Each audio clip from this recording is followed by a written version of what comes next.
प्रभु यीशु मसीह के मीठे और मधुर नाम में आप सबको जय मसीह की। आइए वचन पर मनन करने से पहले अपने सरों को झुकाएं और प्रार्थना करें।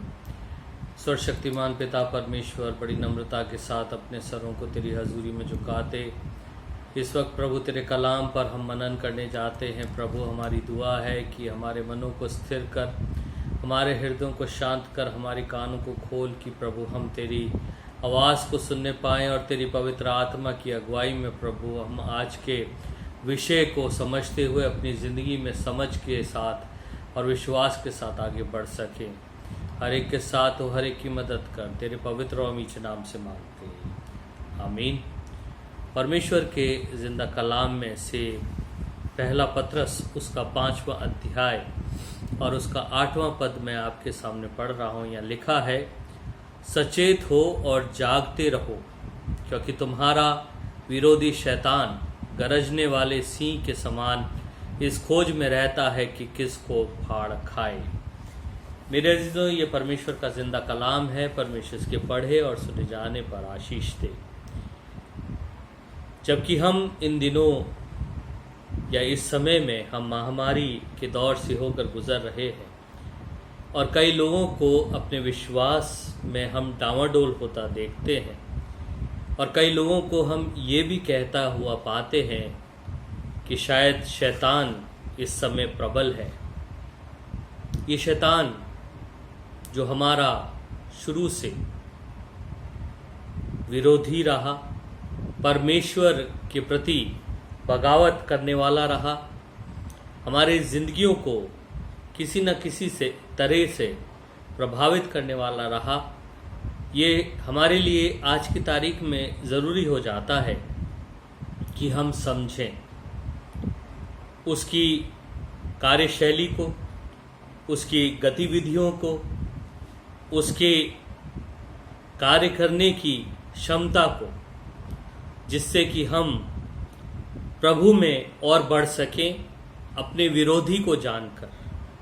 वो जो हमें हानि और विनाश की तरफ ले जाता है, उसको अच्छी तरह जानने के बाद कलाम के माध्यम से हम अपनी ज़िंदगी में प्रभु के सार्थक विश्वास में बढ़ सकें। इस विषय को हम इस महीने यानी अक्टूबर के महीने में हम मनन करेंगे और परमेश्वर के कलाम से हम सीखने की कोशिश करेंगे। जब हम अय्यूब की पत्री को पढ़ते हैं तो उसके पहले चंद अध्यायों में हम इस बात को पाते हैं कि शैतान परमेश्वर के सामने उपस्थित हुआ और परमेश्वर ने उससे ये सवाल किया कि तू कहाँ से आता है। तो उसने कहा, मैं पृथ्वी पर डोलता हुआ आया हूँ या इधर उधर घूमता हुआ आया हूँ। मेरे अजीजों, यह ध्यान देने वाली बात यह है कि वो केवल इधर उधर डोलता हुआ या घूमता हुआ ही केवल नहीं फिरता रहता, लेकिन पहले पत्रस में हमने इस बात को पढ़ा कि वो इस ताक में रहता है कि किसे पकड़े और फाड़ खाए, यानी हानि करे, विनाश की तरफ एक विश्वासी को, एक मसीह को लेकर जाए। इसलिए ये ज़रूरी है कि हम आज उसकी 7 गतिविधियों को देखें जो हमारी जिंदगी से संबंध रखती है, हमारी आम दिनचर्या की जिंदगी से संबंध रखती है, ताकि जब हम उसके हमले में से होकर गुजरें तो हम पहचानने पाएं कि ये मुसीबत, ये परेशानी, ये परीक्षा, ये हमला हम पर किसकी तरफ से हुआ है। और इंसान होने के नाते शैतान हमारे सोचने पर, हमारे बोलने पर, हमारे कामों पर, हमारी दैनिक दिनचर्या पर जो हम करते हैं, हर क्षेत्र में हमला करने की ताक में रहता है। इसीलिए हमारे लिए ज़रूरी है कि हम शैतान की गतिविधियों को परमेश्वर के कलाम से जान सकें और पहचानते हुए अपने आप को विश्वास में हम सुरक्षित रख सकें। आइए देखें परमेश्वर के कलाम से परमेश्वर हमसे क्या बातचीत करना चाहता है और वो हमें क्या बताना चाहता है इस विरोधी के बारे में। अगर आपके पास बाइबल है तो आप मेरे साथ निकालें उत्पत्ति की पुस्तक, उसका 3 अध्याय। अगर हम इस अध्याय को देखते हैं और उसके पहले पद को अगर हम देखते हैं तो यहाँ शैतान की सबसे बड़ी कैरेक्टरिस्टिक्स या उसके गुण की तरफ हमारे ध्यान को ले जाया गया है। यह लिखा है, यहोवा परमेश्वर ने जितने बनेले पशु बनाए थे उन सब में सर्प धूर्त था। उसने स्त्री से कहा, क्या सच है कि परमेश्वर ने कहा तुम इस वाटिका के किसी वृक्ष का फल ना खाना। अब इस पद को जब हम पढ़ते हैं, शैतान पहली चीज या पहला उसका काम जो हमारे जीवन में होता है वो यहां पर बताया गया है कि परमेश्वर की आज्ञा पर वो प्रश्न उठाता है। जब मनुष्य के पापी हो जाने के वर्णन को हम देखते हैं, उसकी शुरुआत को हम देखते हैं तो वहां हम इस बात को पाते हैं कि शैतान ने उस स्त्री से कहा, क्या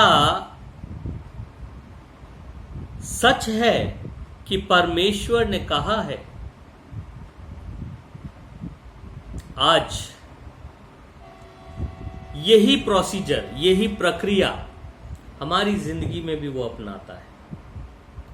सबसे पहले वो परमेश्वर की अच्छाई, परमेश्वर के कलाम, परमेश्वर की आज्ञाओं पर एक प्रश्न हमारे मन में उत्पन्न करता है और जब हम उसकी बातों पे सोचते हैं अपने इंसानी बुद्धि और क्षमता से, तो हम उसके जाल में, उसके फंदे में फंसने के लिए एक्सपोज रहते हैं। तो मेरे अजीजों, इस महामारी के काल में, इस हताशा निराशा के समय में, अगर शैतान हमारे मन में इस तरह के प्रश्न उठाता है कि क्या तुम्हारा परमेश्वर भला है, क्या उसने ये वायदा तुमसे किया है कि वो तुम्हें बचाएगा, तुम्हें कभी नहीं छोड़ेगा,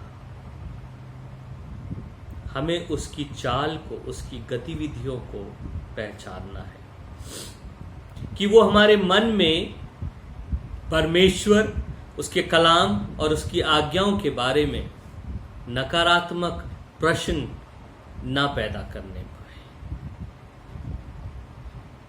ताकि हम उसके शिकार ना हो और वो हमें फाड़ खाए। आज जांचना है अपने आप को परमेश्वर की हजूरी में कि शैतान जब हमारे मन में प्रश्न उठाता है तो हमारा प्रत्युत्तर और प्रतिक्रिया क्या होती है। हमें उसे मौका नहीं देना है, हमें अवसर नहीं देना है कि हमारे मन में वो किसी प्रकार का संदेह पैदा करे। दूसरी चीज, इसी अध्याय के 4 और 5 पद को यदि हम पढ़ते हैं तो वहां लिखा है, तब सर्प ने स्त्री से कहा, तुम निश्चय ना मरोगे, वरन परमेश्वर आप जानता है कि जिस दिन तुम उसका फल खाओगे उसी दिन तुम्हारी आंखें खुल जाएगी और तुम भले बुरे का ज्ञान पाकर परमेश्वर के तुल्य हो जाओगे। दूसरी चीज, शैतान की दूसरी गतिविधि कलाम हमें यहां पर चेताता है, वो है कि वो झूठी प्रतिज्ञाएं देता है। उसने सवाल के द्वारा डाउट को पैदा किया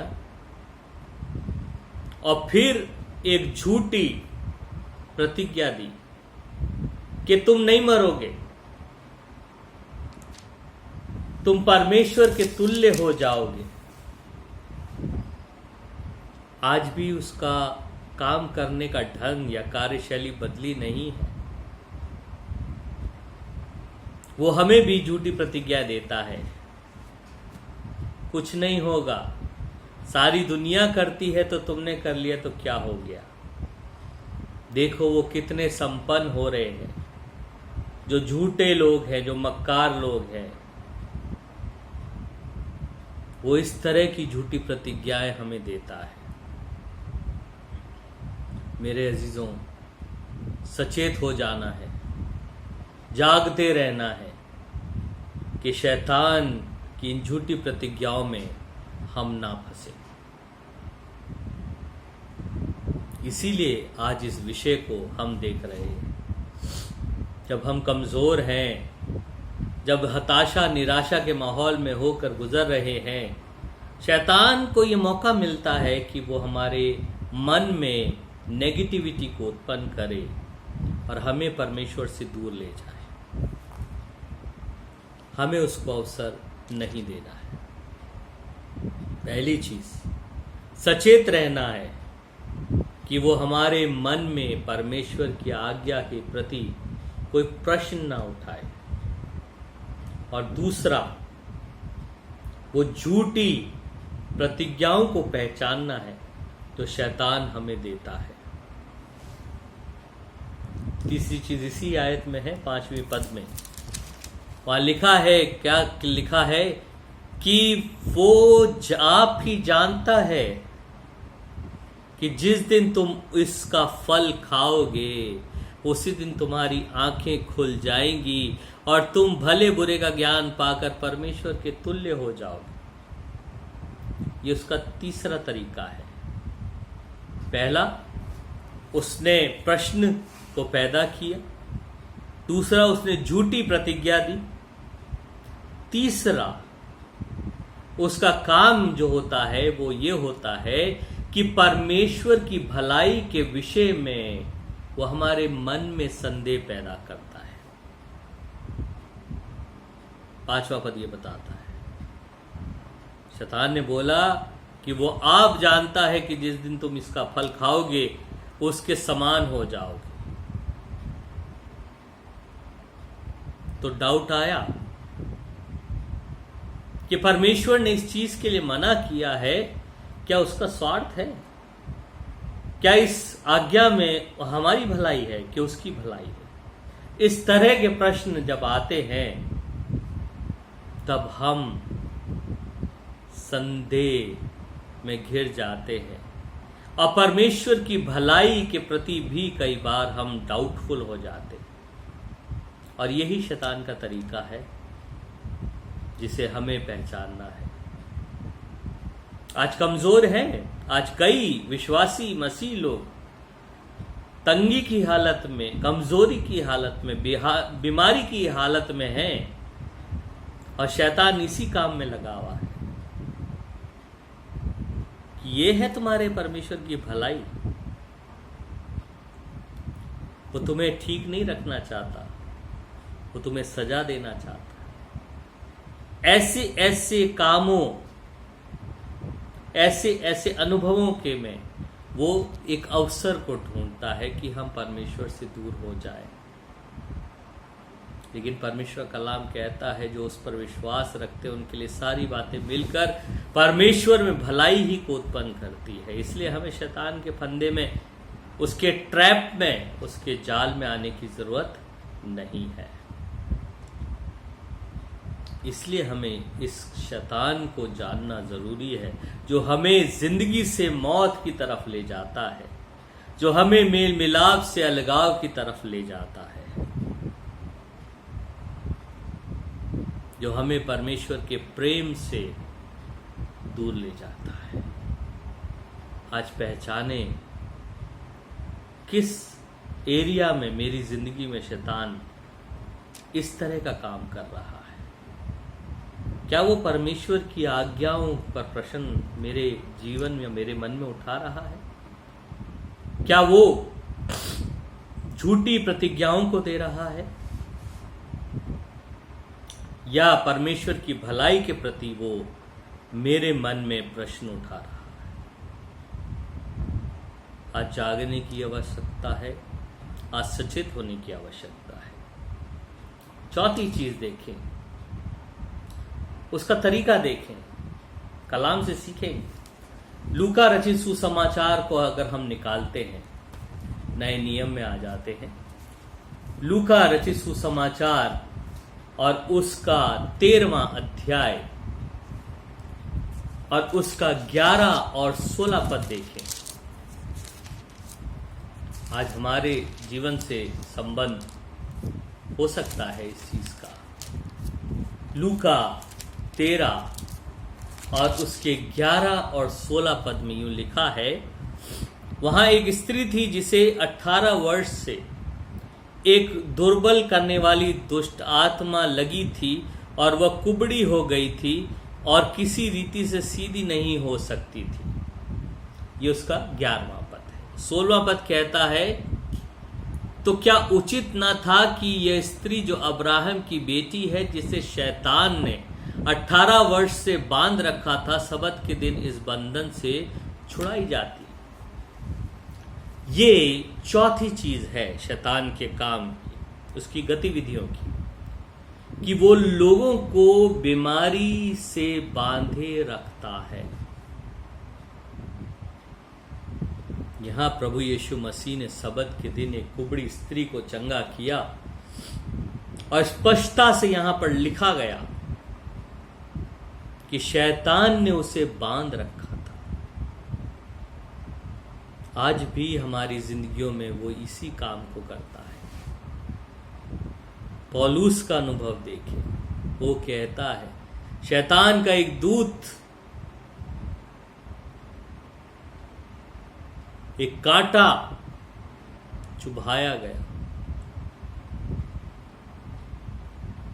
आज हम देखें, कई बार इस तरह का प्रश्न हमारे सामने भी आता है।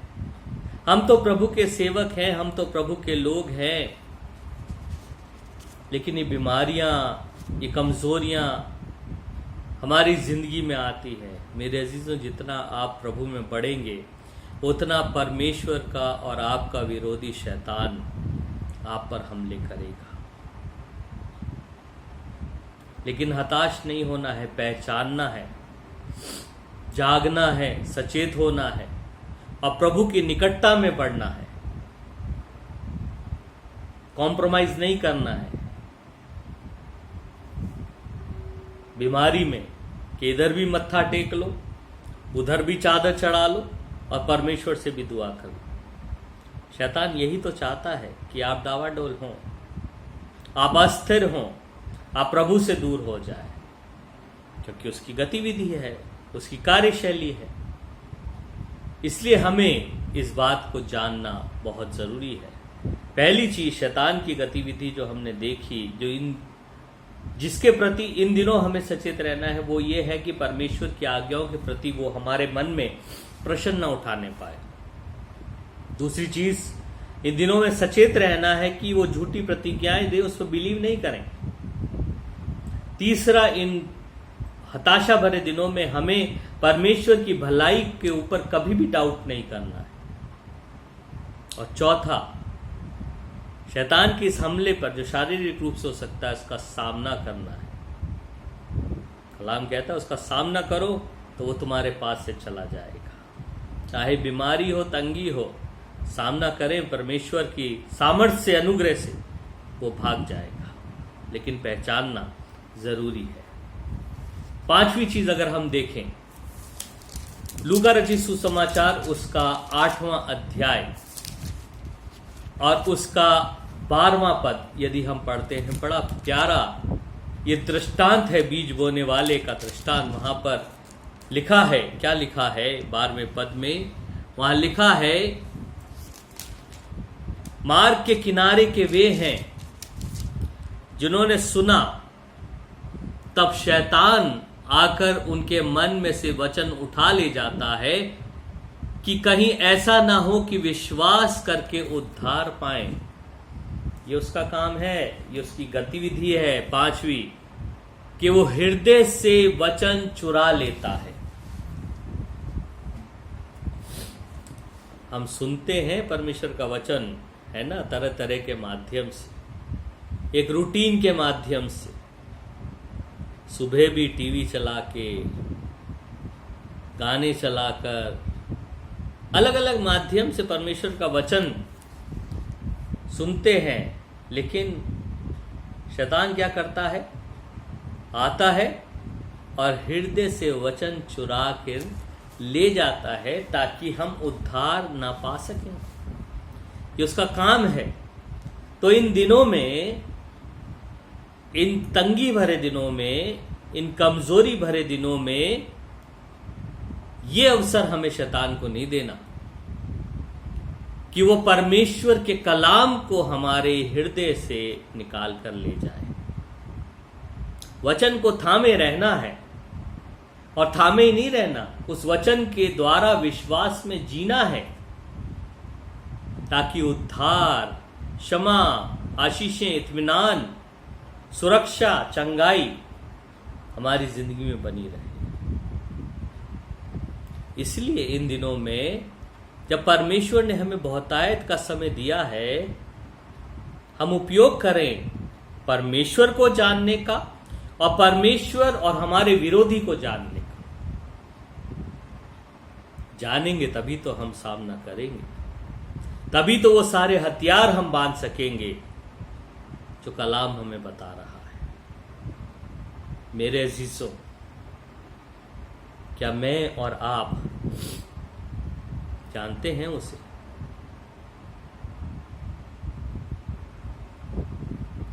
वो हमारी जिंदगियों में भी काम कर रहा है, और उसके काम ये है, पहली चीज, परमेश्वर की आज्ञाओं पर वो प्रश्न उठाता है, वो झूठी प्रतिज्ञाएं देता है, वो परमेश्वर की भलाई के लिए हमारी मन में संदेह पैदा करता है, वो बीमारी में बांधे रखता है, वो हमारे हृदय से परमेश्वर के वचन को चुरा लेता है।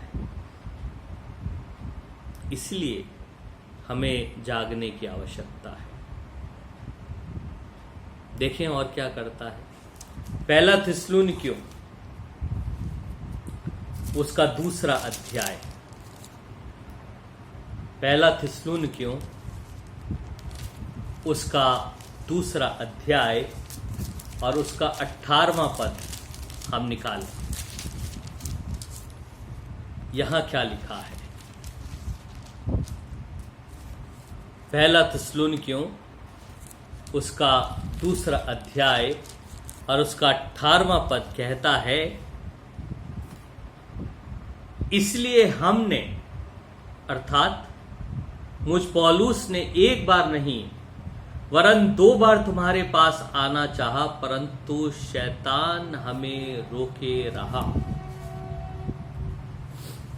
छठी उसकी गतिविधि ये होती है, सेवकाई में रुकावट डालता है। पौलुस जाना चाहता था, उसकी अभिलाषा थी थिस्सलुनीके की कलीसिया से मिलने की, लेकिन वो खुद बोलता है कि शैतान ने रोके रहा। आज हम भी परमेश्वर की सेवा करना चाहते हैं, हम भी परमेश्वर के विश्वास में बढ़ना चाहते हैं, हम भी परमेश्वर में जीना चाहते हैं, लेकिन शैतान रोकता है। शैतान रुकावटें डालता है। हमें पहचानना है कि परमेश्वर में बढ़ने में वो हमें किन किन एरियाज में रुकावट को पैदा कर रहा है। मेरे अजीजों, हम जानेंगे तभी तो उसका सामना करने पाएंगे। अगर नहीं जानेंगे तो हम हताश होकर बैठ जाएंगे। ये उसका काम है। बहुत से लोग हैं जो कहते थे या कहते हैं कि मैं आना तो चाहता था चर्च आराधना में, लेकिन ये हो गया, शैतान ने ये कर दिया, वो कर दिया। हम सब जानते हैं कि शैतान रोकता है। पहचान ले अपनी जिंदगी में। आज इस बीमारी के, इस महामारी के माध्यम से भी उसने हमें रोक रखा है, लेकिन अपने घरों को हमें परमेश्वर का मंदिर बना लेना। किसी रुकावट में हमें रुकना नहीं है परमेश्वर में बढ़ने में। समर्पित करिए अपने आप को और शैतान को पहचानते हुए उसके कामों को पहचानिए। आखिरी पद में आपके सामने पढ़ रहा हूं, इफिसियों की पत्री अगर हम निकालते हैं, उसका 6वां अध्याय अगर हम निकालते हैं और उसका 11 और 12 पद पढ़ते हैं तो वहां लिखा है, परमेश्वर के सारे हथियार बांध लो कि तुम शैतान की युक्तियों के सामने खड़े रह सको, क्योंकि हमारा यह मलयुद्ध लहू और मांस से नहीं परंतु प्रधानों से और अधिकारियों से और इस संसार के अंधकार के हाकिमों से और उस दुष्टता की आत्मिक सेनाओं से है जो आकाश में है। वो संघर्ष करता है, वो युद्ध करता है, उसकी सेना युद्ध करती है परमेश्वर के लोगों से और उन लोगों से जो परमेश्वर में बढ़ना चाहते हैं। एक बार आप दुआ करिए घुटने टेक कर, कितनी रुकावटें, कितने हमले वो करवा देता है अपने लोगों से, अपनी सेना से। मेरे अजीजों से पहचानना है, उसे पहचानना है, उसे पराजित करना है। परमेश्वर की सामर्थ और अनुग्रह से उसे पराजित करना है। तो आज हमने शैतान के बारे में, उसके कामों के बारे में 7 चीजें सीखी। पहली कि वो परमेश्वर की आज्ञाओं के प्रति हमारे मन में प्रश्न को पैदा करता है। दूसरा, वो झूठी प्रतिज्ञाएं देता है। तीसरा, वो परमेश्वर की भलाई के प्रति हमारे मन में संदेह पैदा करता है। वो हमें बीमारी में बांधे रखता है। वो हमारे हृदय से परमेश्वर के वचन को चुरा लेता है। वो सेवकाई में रुकावट डालता है। वो परमेश्वर के लोगों के साथ संघर्ष करता है। आइए आज अपने आप को परमेश्वर के सामर्थी हाथों में सौंपें कि हम उनके इस 7 कामों, शैतान के इन 7 कामों को हम नेस्तो नाबूद कर सके, हम पराजित कर सके और प्रभु में आगे बढ़ सके। प्रार्थना करने से पहले एक बार फिर मैं वही पद पढ़ता हूं, सचेत हो और जागते रहो, क्योंकि तुम्हारा विरोधी शैतान गरजने वाले सिंह के समान इस खोज में रहता है कि किसको फाड़ खाए। सचेत रहो और जागते रहो। आइए दुआ करें। सर्वशक्तिमान पिता परमेश्वर, हम तेरा धन्यवाद करते हैं कि तूने हमें आज ये मौका दिया कि हम प्रभु उस विरोधी जो हमें मौत और पराजय की तरफ ले जाता है पहचानने, तेरे कलाम के माध्यम से प्रभु तू हमारी बुद्धि को खोल, हमारे दिलों को खोल कि हम उसकी हर एक युक्ति को अपने जीवन से हटाने पाएं और तेरी विश्वास में, वचन और समर्पण में बढ़ने पाए। हमारी दुआ है प्रभु हर एक परिवार के लिए, हर एक जन के लिए, हर एक के ऊपर तेरी दया, अनुग्रह, चंगाई का हाथ बना रहे। खास तौर से दुआ है प्रभु उन बीमारों के लिए जिन्हें हम जानते और जिन्हें नहीं भी जानते हैं। हाँ प्रभु, उन्हें शिफा दे, उन्हें विश्वास दे, उन्हें प्रार्थना वाला मुंह दे कि तुझे पुकार सके और तेरी चंगाई को हासिल कर सके। हमारे देश में प्रभु तेरा अनुग्रह, तेरी शांति बनी रहे। हमारे देश के हुक्मरान प्रभु, जिम्मेदार व्यक्ति प्रभु तेरे भय में होकर प्रभु इस देश का नेतृत्व करने पाए। हम अपने चर्चेस के लिए, सभी कलीसियाओं के लिए, सभी बिशप्स के लिए, सभी डिस्ट्रिक्ट सुप्रिटेंडेंट्स के लिए, सभी पासबानों, मिशनरियों, चर्च वर्कर्स के लिए तेरी हजूरी में विनती करते हैं। हर एक मिशनरी को तेरे हाथों में विशेष रूप से सौंपते हैं। आशीष दे, सुरक्षा दे, अगुवाई दे, हमारे साथ हो, हमारी मदद कर। तेरे पवित्र और मीठे नाम से मांगते हैं, आमीन। अब हमारे प्रभु यीशु मसीह का अनुग्रह, पिता परमेश्वर का प्रेम और पवित्र आत्मा की संगति और सहभागिता हम सब के साथ अब से लेकर हमेशा तक होती रहे, आमीन। प्रभु आप सबको आशीष दे।